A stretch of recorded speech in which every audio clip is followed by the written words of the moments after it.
সিরাজউদ্দৌলা শাসন ব্যবস্থা শেষ হওয়ার পরেই আমি প্রথম এটা একটা বিয়ে বাড়ি পেলাম। তাও বিয়ে বাড়িটা ছিল অনেক দূরে, হাবড়াতে। তো চললাম আমি একটা ভ্যান করে বিয়ে বাড়ির উদ্দেশ্যে। ফাইনালি মোটামুটি ভ্যান করে অনেক দূর কষ্ট করে আসার পরে পৌঁছে গেলাম লোকেশানে আমাদের, যেখানে বিয়ে বাড়ির লোকেশানটা ছিল। বিয়ে বাড়িটা ছিল অ্যাকচুয়ালি একজন দিদির, দিদি বলতে পারো বন্ধু, দিদি কাম বন্ধু সব রকম। আমি আর কমলিকা দি দুজন মিলে চললাম বিয়ে বাড়ির উদ্দেশ্যে। দেখো গেটটা খুব সুন্দর সাজিয়েছে। তো গেট সাজিয়েছে এত সুন্দরভাবে, ফটো কিছু তুলবো না এটা হতেই পারে না। তো আমরা গেটটা খুব সুন্দরভাবে সাজানো ছিল। তো আমাদের ইচ্ছে ছিল এই সময় ফাঁকা রয়েছে, এই সময় কিছু ফটো তুলে নিতে হবে। কিছু স্টাইল মেরে মোটামুটি আমি ফটো তুলে নিলাম। এগুলো কমলিকা দি তুলে দিয়েছে, এই যে আমাদের কমলিকা দি। আমি আর কমলিকা দি দুজন মিলেও কিছু মোটামুটি ফটোগুলো তুলে নিলাম, দিয়ে চললাম এবার গেস্ট হাউসের ভেতরের দিকে। ভেতরের দিকে যাওয়া যাক, অনেক দেরিও হয়ে গেছে অলরেডি। তো আস্তে আস্তে করে আমরা ভেতরের দিকে যেতে থাকলাম। এই গণেশ ঠাকুরটা ছিল, গণেশ ঠাকুরটা একটু প্রণাম করে নিলাম। গণপতি বাবা মোটামুটিভাবে টাকা পয়সা যেন বড়লোক করে দেয়। ফাইনালি আমরা ভেতরে পৌঁছে গেছি। ভেতরে পৌঁছে দেখছি পুরোটাই ফাঁকা, এখনও সেইভাবে কেউ এসে পৌঁছায়নি। আর এই ক্যামেরা যারা ফটোশ্যুটের যে দাদারা ছিল, এই দাদারা সব মোটামুটি ওদের সেট আপ নিয়ে রেডি হচ্ছে। যখনই মোটামুটি ফটোশ্যুটের জন্য রেডি করেছে, আমরা বললাম কয়েকটা আমাদের ফটো তুলে দাও। ওর আগে ফটো তুলে নিয়েছি। হঠাৎ দেখি না খবর এলো আমাদের ব্রাইড আসছে। তো দিদি আমাদের পৌঁছে গেছে, খুব সুন্দরভাবে দিদিকে সাজানো হয়েছে। দেখলাম আর আমি বসে বসে কী করবো, বসে বসে ভিডিও করছিলাম। মানে অ্যাকচুয়ালি এখানে বসেছিলাম এটারই কারণই ছিল যে এসিটা ছিল, তো খুব সুন্দর ঠান্ডা বাতাসটা ওই জায়গাতে পাওয়া যাচ্ছিলো। তো ওই সিটটা আমি সেই জন্য আর ছাড়িনি। দিদি মোটামুটি এসে ফোনে ব্যস্ত। এবারে এসে এসিটা খুঁজছে কোথায়, কারণ গরম তো লাগছে, মেকআপ হয়ে গেছে।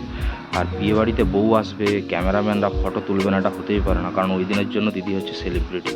আর এটা দিদির সব মনে হয় স্টুডেন্ট কিছু ছিল, ওরা দিদির একটা প্রি ওয়েডিংয়ের ফটোকে কি সুন্দর করে নিয়ে এসছে। তো খুব ভালো লেগেছিলো, তাই আমি একটু ভিডিও বানিয়ে নিলাম। এবারে বললাম চলো ভাই একটু তাহলে পেট পুজোটা করে আসাই যাক। চললাম যে স্টলগুলো ছিল, এখানে ছিল ফুচকা, তারপরে এই পাশে ছিল পকোড়া, কফি, কোল্ড ড্রিঙ্কস, সব হালকা করে সবাই পেট পুজো করেছে, কারণ রাত্রেবেলা শুনেছিলাম মটন রয়েছে। ঠিক আছে, তো শুনতে শুনতে দেখছি নিচে আবার ব্যান্ড পার্টি বাজার সব। তো বড়মশাই এসেছে, দেখলাম আমাদের বড়মশাই বসে আছে জামাইবাবু। ফাইনালি অনেক রাত্রি হয়ে গেছে, তার জন্য আমরা খেতে বসে দেখছি একটা আধার কার্ড, না আধার কার্ড নয়, ওটা মৌপিয়াদি আর রাতুল্লার মোটামুটি বিয়ের একটা সব কিছু লেখা রয়েছে, আর পেছনে রয়েছে কী কী মেনু রয়েছে।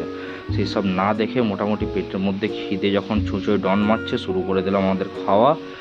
ব্যাস, প্রথমে পড়ে গেল একটা রোল ছিল, সাথে একটু স্যালাড দিল। স্যালাড দরকার নেই, ভিডিও শেষের মাথায় শোনা গেল এই পাশে নাকি বিয়ে শুরু হয়ে গেছে। তো আমরা বিয়ে দেখতে ব্যস্ত থাকলাম, আমার সাইডে দাঁড়িয়ে দাঁড়িয়ে কী করবো, ভিডিও করতেছিলাম। শুভদৃষ্টির দৃশ্য কেমনভাবে হয় বা সাত পাকে বাঁধা কেমন হয় প্র্যাকটিস করছিলাম অ্যাকচুয়ালি। এটা দেখে দেখে আমাকে তো শিখতে হবে যে আমাকেও কিছুদিন পরে বিয়ে করতে হবে। হ্যাঁ, বিয়ে তো করতে হবে, সারা জীবন তো সিঙ্গেল থাকা যাবে না। সিঙ্গেল আছি বলে কি এই তো নয়, আর বিয়ে করার অধিকার হারিয়ে ফেলেছি, বিয়ে তো আমাকে করতেই হবে। দিদির হাসিটা খুব সুন্দর ছিল, কিন্তু রাতুলদাকে ওই পাশ থেকে দেখতে পাইনি। এই যে আমাদের বড়মশাই, ফাইনালি সিঁদুরদান পর্ব শেষ হলো। ব্যাস, নতুন জীবনের নতুন জার্নি শুরু দুজনের। ফাইনালি বিয়ে কমপ্লিট, রাত্রেবেলা লাস্ট ট্রেন ধরে এবারে চলো বাড়ির দিকে। বাই বাই বন্ধুরা, দেখা হচ্ছে পরের ব্লগে। অবশ্যই চ্যানেলটিকে সাবস্ক্রাইব করো, লাইক করো, পাশে দাও ঘন্টা আইকনটি প্রেস করো। Thank you.